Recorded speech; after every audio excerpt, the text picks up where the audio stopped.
Singapore was known for being a gleaming first world metropolis. Looking at the city skyline now, it's difficult to imagine that 60 years ago, most of Singapore was made up of rural villages known as kampongs, which is the Malay word for village. Each kampong was home to approximately 200 to 300 residents, often of different ethnic backgrounds. These kampongs consisted of traditional houses with thatched roof made using atap leaves, while the walls were constructed with horizontal overlapping hardwood planks. Newer kampong houses incorporated the use of zinc sheets for roofs and brick tiles for the walls. Madam Sari Terimo, who was a resident of one of such kampongs for 20 years, shares a story.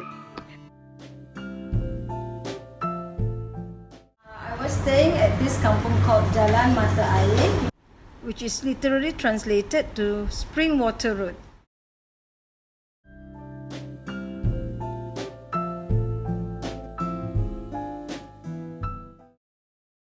I remember life in Kampung quite well. Life was idyllic, very peaceful. We had chickens and ducks running around, and my mother would ask us sometimes to pick eggs so we could cook them for dinner or for lunch.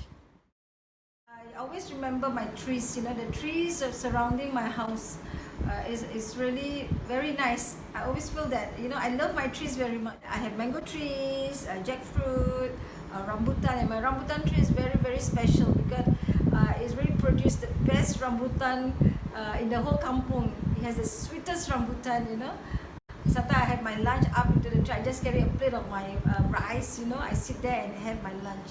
That's how much I really love my trees. Being one with nature was a way of life for people living in kampongs. Although agriculture has never been a major pillar in Singapore's economy given the scarcity of land, the people living in Singapore sought to be self-sufficient when it comes to food. In the aftermath of World War II, extensive efforts were made to increase Singapore's food production, particularly with regard to vegetables and livestock such as pigs and poultry. Agriculture in Singapore became heavily reduced as early as 1987, as Singapore became more reliant on overseas imports. One major reason was the health concern with pig farms in Singapore.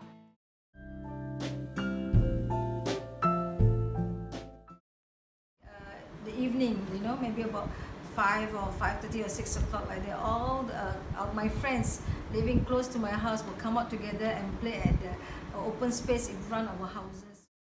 Then we'll play like the old kampong games, play catching, So every day we all look forward to get to play together. This kampong spirit was brought alive through sharing of communal facilities in the kampong, such as praying areas for Muslims, known as suraus, wells to collect water, and even toilets. This shows that everyone in the kampong was like one family, and sharing these facilities brought out a strong sense of community in everyone. The kampong spirit was best displayed during celebrations such as weddings. The whole village would be involved in the wedding. They would be invited by the parents of the bride and groom to share in their happiness. But the village would go a step further and even help out during the preparation by cooking the food or setting up the venue. This spirit of gotong royong strengthened the bond between the neighbors. Decades ago, kampongs such as Kampung Jalan Mata Air were scattered throughout Singapore. Now only one, Kampung Lorong Buangkok, remains. Over the decades, the surrounding villages were replaced by rapid urbanization. This is because since the 1960s, the most urgent task for Singapore government was to solve the issue of poor housing settlements that lacked proper road access as well as water and sanitary facilities. They needed to provide a rapidly growing population with decent homes. Hence, in 1960, the Housing and Development Board (HDB) was established to develop public housing and improve the quality of living environments for its residents. In contrast to kampongs, the high-rise HDB flats could house thousands of residents, which was crucial in land-scarce Singapore. As such, throughout the 1960s to 1980s, kampongs were demolished to clear land for HDB flats. Government officials visited kampongs and measured the land area in order to calculate the amount of compensation to be given to the residents. The government also arranged for Kampung dwellers to be relocated into government housing in public housing estates, such as those in Tanjung Pagar, Toa Payoh, Queenstown, and Yishun. These neighborhoods were called satellite towns and were designed to be self-sufficient. The homes were centered around a town center that acted as a focal point for the entertainment and recreational needs of residents. 女王镇第一个最热闹的地区，有3间戏院，有4间银行，还有那些小贩中心，100多200档。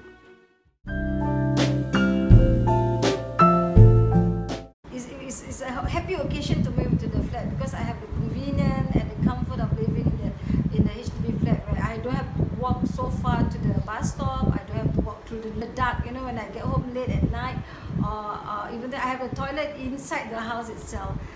It's very convenient. I enjoy living HDB flats.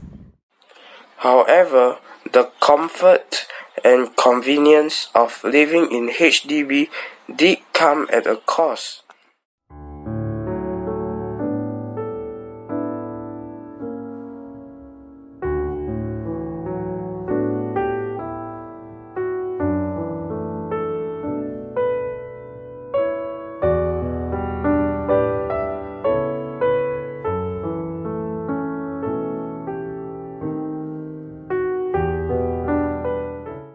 As I grow older, right, I do miss the community spirit as well as the nature part of living in Kampung.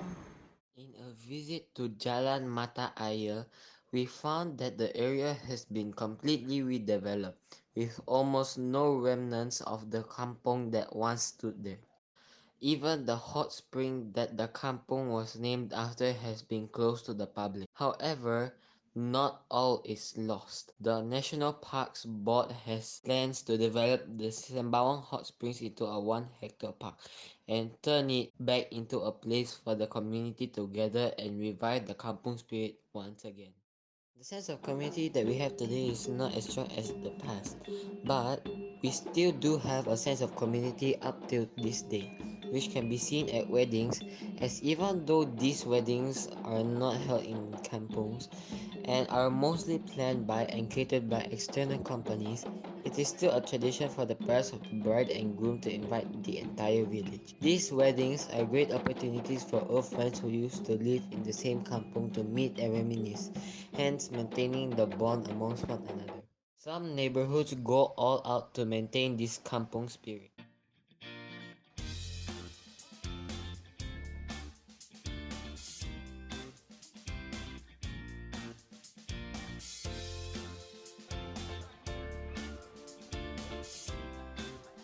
Okay, it all started with one neighbor that is beside me, Amy.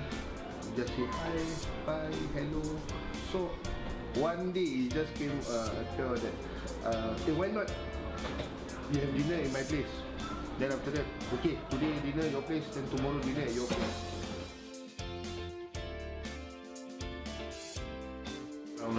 You will bring us like one family together, and then we just like one community. We have a very good bonding. Through the documentary, we encountered the past and learned about how housing changed throughout the years. We also saw how the spirit of togetherness was fostered in Kampong through the exchange of cultures through day-to-day interactions such as playing games, as well as during special events such as weddings. On the other hand, in today's HDB flats, people prefer to keep to themselves. Hence, whether our neighborhood has a strong sense of kampong spirit also lies very much in our hands. So, we should do our parts to foster a sense of community and togetherness in our HDB estates, and bring back the feeling of kampong spirit to balance between tradition and modernity.